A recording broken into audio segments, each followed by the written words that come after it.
You ask Tiger to solve. This deals with linear equations with one unknown. The final result is x equals 4. Let's solve it step by step. Simplify the expression.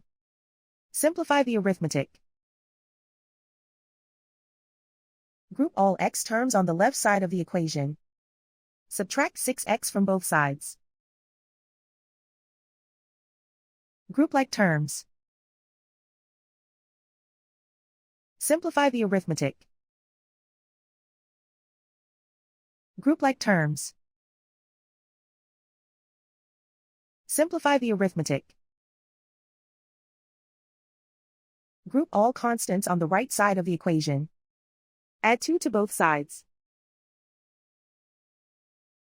Simplify the arithmetic.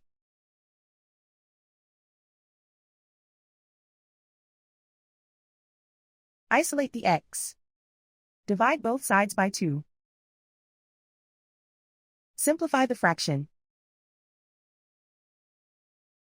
Find the greatest common factor of the numerator and denominator.